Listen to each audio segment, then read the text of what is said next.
ጀነራሎቹ ተፋጠዋል። ህወሓት ለሌላ እልቂት እየተዘጋጀ ነው። ፊልድ ማርሻሎች የገባው ሚስጥራዊ መረጃ ሁለቱም አካላት መወቃቀሱን ተያይዘውታል። ግልጽ የሆነ የእርስ በርስ አስፈሪ ጦርነት፣ የባለስልጣናቱ የቃላት ጦርነት ወደ ለየለት እሰጥ አገባ አምርቷል። ጣት መቀሳሰርና መወነጃጀሉ በእጅጉ እያየለ ቀጥሏል። ፊልድ ማርሻሉ እጅ የገባው ሚስጥራዊ መረጃ ምንድን ነው የሚለውን በዝርዝር እንመለከታለን። ኬንያ የገባችበት ከፍተኛ ጭንቀት፣ እኚህን መረጃዎች በዝርዝር ሰዓታችን በስፋት የምናስደምጣችሁ ይሆናል። ሰላም ጤና ይስጥልን። በመላው ክፍለ ዓለማት የምትገኙ የዴ ታርጌት ኒውስ ቤተሰቦቻችን በያላችሁበት የዓለም ስፍራ ሁሉ ሰላማችሁ ይብዛልን እያልን እነሆ ለቻናላችን አዲስ ከሆናችሁ ቻናላችንን ሰብስክራይብ በማድረግ ቤተሰብ እንድትሆኑን፣ በተጨማሪም የደወል ምልክቷን በመንካት ዘላቂ ቤተሰብነትን ከኛ ጋር እንድትመሰርቱ እንዲሁም በየዕለቱ የምንለቃቸውን ቪዲዮዎችን ከወደዳችሁ ላይክና ሼር እንድታደርጉልን እየጠየቅን ወደ መረጃዎቹ እናምራለን። መልካም ቆይታ።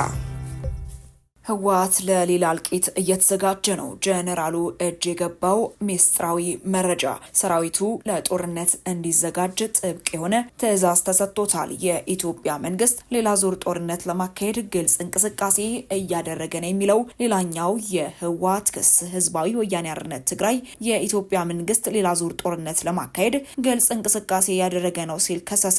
የዓለም አቀፉ ማህበረሰብ ይህንን እንቅስቃሴ እንዲያስቆም ነው ያሳሰበው። በኢትዮጵያ የሚገኘው የአውሮፓ ህብረት ልዑክ 22 የአውሮፓ ህብረት ሀገራትና ኖርዌይ ደግሞ ከመጪው አጠቃላይ ምርጫ በፊት በፕሪቶሪያ ስምምነት ፈራሚዎች መካከል ፖለቲካዊ ንግግር እንዲቀጥል በጋራ ባወጡት መግለጫ ጠይቀዋል። ህወሓትና የምዕራቡ ዓለም ሀገራት ኤምባሲዎች ይህንን ያሉት የትግራይ ጦርነትን ያስቆመው የፕሪቶሪያ ስምምነት 3ኛ ዓመትን በማስመልከት እሁድ ጥቅምት 23 ቀን 2018 ዓ.ም ባወጧቸው የተለያዩ መግለጫዎችም ነው። የዘላቂ የተኩስ አቁም ስምምነቱ አንዱ ፈራሚ ሆነው ህወሓት በፕሪቶሪያው ስምምነት አማካኝነትም መፈጸም የነበረባቸው ተግባራት ተፈጻሚ ያለመሆናቸውን በመግለጫው ላይ አንስቷል። በሁለት ዓመቱ ደም አፋሳሽ ጦርነት ወቅትም የትግራይ ህዝብ ጭፍጨፋ፣ ጾታዊ ጥቃት፣ መፈናቀል እንዲሁም ንብረት ዘረፋና ውድመት እንደተፈጸመበትም ገልጿል። ይህንን ጉዳት ያስከተለውን ውጊያ ለማስቆም ከ3 ዓመት በፊት የፕሪቶሪያው ስምምነት መፈረሙን ያስታወሰው ህወሓት ይሁን እንጂ ጦርነቱ በዝምታ ከማካሄድ ዘር ማጥፋት ጋር ቀጥሎ 5 ዓመታት ተቆጥረዋልም ብሏል። በዚህ ምክንያት የተፈናቀሉ ሰዎች መመለስ አለመቻላቸውን እንዲሁም ወራሪ ሲል በጠራው ኃይል ስር የሚኖረው የትግራይ ህዝብም እየተገደለ እየታፈንና በማንነቱ ምክንያት እየተሰቃየ መሆኑን በማንሳትም ወንጅሏል። የፍትህና የተጠያቂነት ሂደት እንዲሁም የጦርነቱ መነሻና አፈታቱን በተመለከተ ፖለቲካዊ ንግግር አልተጀመረም ሲል በስምምነቱ መሰረት መፈጸም የነበረበት አንዱ ተግባር አለመከናወኑን አስታውሷል። በአጠቃላይ የፕሪቶሪያው ስምምነት እንደተጠበቀ ውጤት ሳያመጣ 3 ዓመታትን ደፍኗል ያለው ህወሓትም ለዚህም የኢትዮጵያ መንግስትና በስምምነቱ ሂደት የተሳተፉ አካላትን ወቅሷል። መግለጫው የፌዴራል መንግስት ፕሪቶሪያ ላይ የተስማማበትን ስምምነት መፈጸም አለመቻሉን እንደ አንድ ምክንያት ጠቅሷል። አደራዳሪ ሀገራት፣ አህጉራዊ ተቋማትና ግለሰቦች ስምምነቱ በተፈረመበት መንፈስና ተግባራዊ መሆን በጀመረበት ፍጥነትም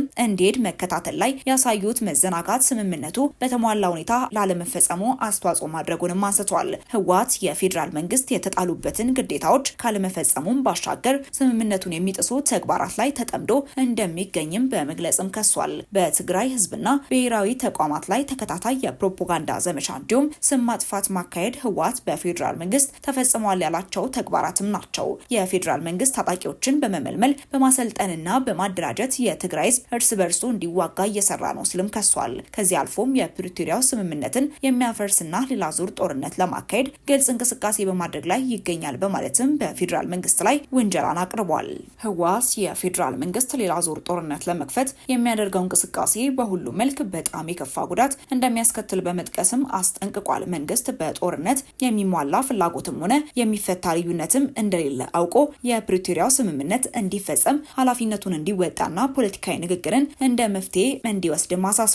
የዓለም ማህበረሰብም በበኩሉ በኢትዮጵያ መንግስት እየተከታተለ ያለውን ሌላ ዙር ጦርነት ለማስቆም የሚጠበቅበትን ሁሉ መፈጸም ይገባል ሲልም ጥሪውን አቅርቧል። አደራዳሪ ሀገራትና አህጉራዊ ተቋማትም ለሁኔታው ትኩረት እንዲሰጡ ያሳሰበው ህወሓትም የአፍሪካ ህብረት ስብሰባ እንዲጠራም በድጋሚ ጠይቋል። የአፍሪካ ህብረት ፓናል እንዲጠራና የስምምነቱ ነባራዊ ሁኔታ ተገምግሞ የተኩስ አቁም ስምምነቱ ወደ ዘላቂ የሰላም ስምምነት እንዲያድግም ጫና እንዲያደርጉም እንጠራለን ሲልም በመግለጫው አስፍሯል። የፕሪቶሪያው ስምምነት የተፈረመበትን 3ኛ ዓመት በማሰብም መግለጫ ያወጡት በኢትዮጵያ የሚገኙ የአውሮፓ ህብረት አባል ሀገራትና የኖርዌይ ኤምባሲዎችም በተመሳሳይ በፌዴራል መንግስትና በህወሓት መካከል ፖለቲካዊ ንግግር እንዲካሄድም ጠይቀዋል። በኢትዮጵያ የሚገኘው የአውሮፓ ህብረት ልዑክ ጋር በመሆን ይህንን መግለጫ ካወጡት 22 ሀገራት መካከል ፈረንሳይ፣ ጣሊያን፣ ጀርመን፣ ቤልጂየም፣ ዴንማርክ፣ አየርላንድ እና ስፔንም ይገኙበታል።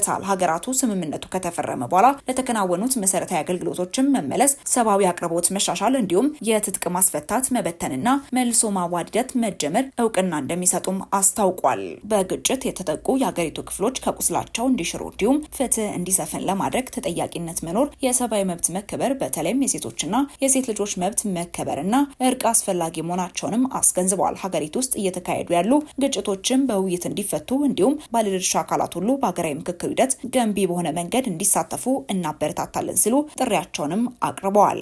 የትግራይ ክልል ተጨማሪ ውጊያ ያስፈልገውም።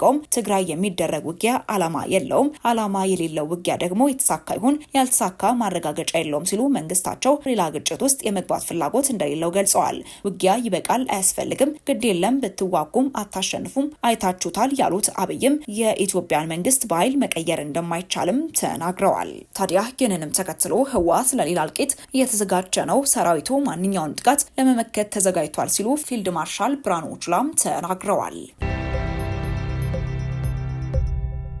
ወደ መጨረሻው ጉዳያችን ስናመራ በኬንያ እጅግ አሳዛኝ ክስተት ተሰምቷል። በኬንያ በተከሰተ የመሬት መንሸራተት አደጋ የሟቾች ቁጥር 26 ደርሷል። ቅጽበታዊ ጎርፍ ደግሞ ከአደጋው የተረፉ ሰዎችን ፍለጋ ማስተዋወሉም ተገልጿል። በምዕራብ ኬንያ በተከሰተው ከባድ የመሬት መንሸራተት አደጋ የሟቾች ቁጥር 26 ደርሷል። በቅጽበታዊ ጎርፍ ምክንያት የተረፉ ሰዎችን የመፈለግና የማዳን ስራ መስተጓጎሉም ተጠቁሟል። የኬንያ የሀገር ውስጥ ጉዳይ ሚኒስተሩ በአደጋው 25 ሰዎች እስካሁን የደረሱበት አለመታወቁ ገልጸው መንግስት ፍለጋውን አጠናክሮ መቀጠሉንም ተናግረዋል። ቅዳሜ ዕለት በተከሰተው የመሬት መንሸራተት አደጋ መንገዶች ሙሉ በሙሉ በመወሰዳቸው ምክንያት አካባቢው ላይ ለመድረስ እንዲቻል 4 አውሮፕላኖች መሰማራታቸውም ተመላክቷል። በኬንያ ስምጥ ሸለቆ ክልል ውስጥ በምትገኘው ቼሶንጎች አካባቢ ካለ ኮረብታ በተከሰተ ቅጽበታዊ ጎርፍ ምክንያት የፍለጋ ቡድኖች ስራቸውን በማቋረጥ ቦታውን ለቀው ለመውጣት መገደዳቸውም ተዘግቧል። በኬንያ እጅግ አሳዛኝ ክስተት ተሰምቷል። በኬንያ በተከሰተ የመሬት መንሸራተት አደጋ